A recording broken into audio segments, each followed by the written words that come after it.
Hi, we're going to talk about competitive bidding. That's the situation in this question where one subcontractor, a plumbing company, has the ability to bid the same project to two existing customers. The two existing customers don't seem to have the same pricing expectations. Well, first of all, as we know from reading the text, there are laws about price discrimination and anti competitive behavior, such as the Clayton Antitrust Act and the Robinson Patman Act. Both of these require the same price, the same type of customer, and include other non-collusive behavior restrictions. Well, isn't anti-competitive price, is that pricing the same project to different contractors differently? Is any construction project under two different contractors truly exactly the same? Well, therefore, should the two bids be exactly the same? Well, there's a lot of questions that go into this whole topic. So let me first start with a personal example. Let's say you and your neighbor have exactly the same house, and you both just happen to call your friendly home remodeler that you've both used in the past, and now you're both anticipating a bathroom upgrade. And lo and behold, you both have very similar taste, and you're expecting and asking for the exact same products in the exact same bathroom for the exact same new bathroom.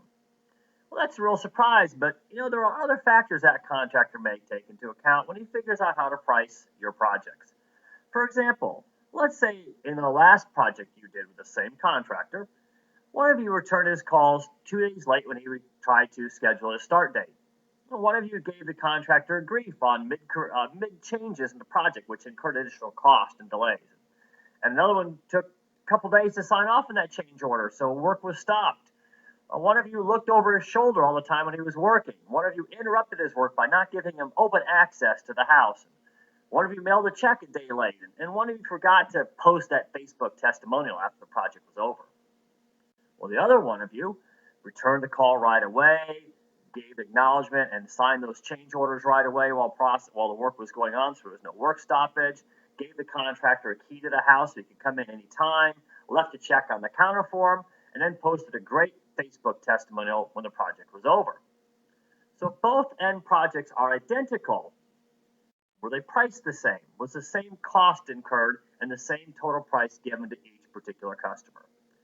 Did the contractor know up front that his total cost and profit would be the same? In that environment, in that scenario of the bathrooms, was the cost truly the same and the profit truly the same to that contractor? Well, the same issues exist in this particular competitive bidding project in the book. So we have to ask, what determines the same type of customer? Let's tie back our discussion of pricing to the discussion we had on cost and price a few chapters back. And that is the fact that cost is only one of the elements in determining price. When determining price, we have to look at other things, such as how do you value relationships? Are relationships of equal value? How do you value future opportunity? How do you value credit risk and the timing of receiving payments? Because we know that time is money, and time value of money tells us that money we get today is worth more than money we get tomorrow. In this case, it's very interesting how the low bid supplier is growing very rapidly, but apparently the other company, which is allowing its subcontractors to have a higher margin, is actually growing proportionally faster because it says it has doubled its size, it has grown to half the size of the other company in only 6 years. So how can that be? That the one company which is allowing its subcontractors to make a higher margin is actually growing faster?